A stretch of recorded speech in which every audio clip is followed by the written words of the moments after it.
पंजाब में सैलाबी आफत का दायरा लगातार बढ़ता गया है। अब लुधियाना में बाढ़ का खतरा मंडराने लगा है।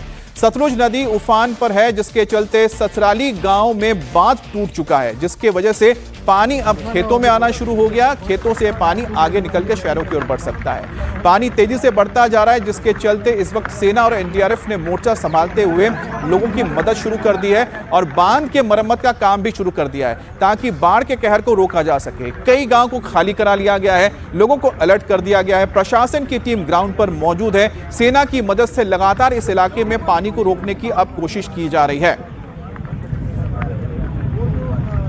तो ये तस्वीरें आप देख रहे हैं लुधियाना की, जहां पर नदी का जलस्तर बढ़ने से, बांध के टूट जाने से अब पानी खेतों की ओर बढ़ गया है, जिसके बाद सेना अब लगातार मदद कर रही है। सैंडबैग्स यानी रेत से भरे हुए जो बोरे हैं वो लगातार अब लगाए जा रहे हैं। जहां से तटबंध टूटा है उस तटबंध को एक बार फिर से दुरुस्त करने के लिए ये कोशिश की जा रही है, ताकि बाढ़ का पानी अब तेजी से अंदर ना आए।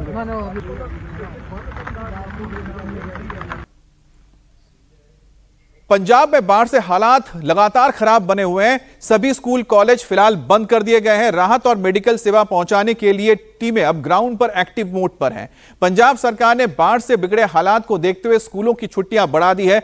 अब तक बाढ़ के चलते 47 लोगों की मौत हुई है। 2000 के करीब गांव इस वक्त पानी में डूबे हुए हैं और वैसे ही लाखों की तादाद में लोग इस वक्त बाढ़ से प्रभावित हैं। 21,000 लोगों को सैलाब में डूबने से बचाकर सुरक्षित जगहों तक पहुंचा दिया गया है, चाहे वो शिविरों में हो या दूसरे जो अस्थायी शिविर बनाए गए हैं। सैलाबी संकट से हरियाणा में भी भारी तबाही मची है। बहादुरगढ़ में मंगशपुर ड्रेन टूटने के बाद सेना को उतारा गया है। प्रभावित इलाकों से लोगों को हटाया गया है। सेना और एसडीआरएफ की टीम इस वक्त ड्रेन के मरम्मत के काम में लगी हुई है। ट्रैक्टर की मदद से मिट्टी और सैंड बैग्स लाए जा रहे हैं और सेना के 80 और एसडीआरएफ के 40 जवान इसमें तैनात किए गए हैं। सिंचाई विभाग और नगर परिषद की टीम भी ग्राउंड पर तैनात है। ड्रेन के कटाव को रोकने के लिए इसी तरह से जो तस्वीरों में आप देख रहे हैं, जो रेत से भरे हुए कट्टे हैं, बैग हैं, उनको डाला जा रहा है ताकि कटान को रोका जा सके और जहां से पानी अंदर आना शुरू हुआ है उसको बंद किया गया है। अब देखिए किस तरह से यहाँ पर एक कंपनी की जो गाड़ियां होती है, नई गाड़ियां जो हैं, शोरूम की गाड़ियां जहां रखी जाती हैं, वो पूरी तरह से पानी में डूबी हुई नजर आ रही हैं और ये जो लाखों करोड़ों के जो गाड़ियां हैं इस वक्त पूरे पानी में डूबी हुई नजर आ रही हैं। बड़े नुकसान के एक अंदेशा लगाया जा रहा है। मुंगेश्वर ड्रेन के ओवरफ्लो हो जाने से बहादुरगढ़ में हालात गंभीर बने हुए हैं। चाहे वो रिहायशी इलाका हो, घर हो या इंडस्ट्री, सभी पानी में जलमग्न हो गया है। देखिए तस्वीरों में हम दिखा रहे हैं, दूर दूर तक के आपको जहां भी नजर जाएगी वहां आपको सिर्फ पानी ही पानी नजर आने वाला है। मुंगेश्वर ड्रेन ओवरफ्लो हो रहा है, जिसके चलते यहाँ घरों में भी पानी चला गया है, उसके साथ ही साथ इंडस्ट्री में भी पानी चला गया है। कई सौ गाड़ियां डूब गई हैं, कई सौ घर डूब गए हैं, हजारों लोग फंसे हुए हैं। अब तक के कई लोगों को रेस्क्यू भी किया जा चुका है। अब तक के अगर बात करी जाए तो यहाँ पर 80 से ज्यादा जवान मौजूद हैं आर्मी के, उसके साथ साथ एसडीआरएफ के 40 जवान राहत बचाव के कार्य में जुटे हुए हैं। बचाव का कार्य कर लिया है हमने करीबन 150-200 आदमी को। कहाँ से आप? मैं रोहतक जिले से। एसडीआरएफ से? नहीं, इससे इरिगेशन से। इरिगेशन विभाग से आप? कितने 150 लोगों को कब से फंसे थे लोग? कितने दिन से? मैक्सिमम हो गया इनको 3 या 4 दिन। 3-4 दिन से ऐसे ही फंसे हुए थे। हाँ जी।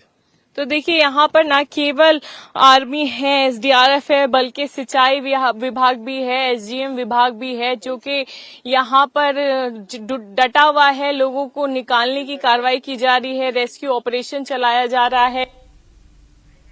अब आपको एक ऐसी तस्वीर दिखाते हैं जो इस वक्त काफी वायरल भी हो रहा है। दरअसल जब ये पानी भरना शुरू हुआ ड्रेन से, तो उसका सबसे ज्यादा असर पड़ा इंडस्ट्रियल इलाके में, जहां पर शोरूम की नई चमचमाती गाड़ियां रखी हुई थी। देखिए करीब कतार में आपको नई गाड़ियां नजर आ रही हैं। करीब 150 गाड़ियां यहां पर थी और 150 की 150 जो गाड़ियां इस वक्त पानी में डूबी हुई नजर आ रही हैं।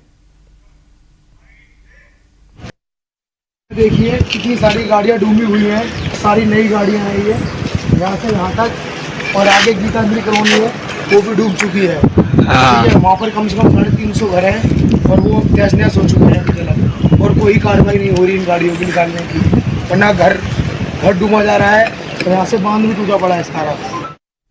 अब उत्तराखंड में बादल फटने से एक बार फिर से भारी तबाही हुई है। उत्तरकाशी में बादल फटने के चलते हालात बेहद खराब हो गए हैं। 6 से ज्यादा घर डैमेज हुए हैं, मकानों में पानी घुस गया है और पानी का बहाव इतना तेज था कि सड़क किनारे खड़ी गाड़ियां भी इसके साथ बह गई। वाहनों को जल समाधि लेनी पड़ी। नौगांव बाजार का पूरा इलाका इस वक्त तहस नहस नजर आ रहा है। पहाड़ों से अचानक ही फ्लैश फ्लड तेजी से नीचे की ओर आया और इसकी चपेट में कई मकान आ गए, सड़कें आ गई, गाड़ियां आ गई। और ये तस्वीर देख रहे हैं, जिस वक्त ये बादल फटा उसके बाद तब तेजी से पानी नीचे आने लगा। उस वक्त मौके पर देखिए किस तरह से एसडीआरएफ के जवान पहुंचे थे और जितना हो सके लोगों को उन्होंने बचाया है, लेकिन काफी बड़ा एरिया जो है इसमें क्षतिग्रस्त हुआ है, जिसमें लोगों के घर हैं, गाड़ियां हैं, सड़कें हैं।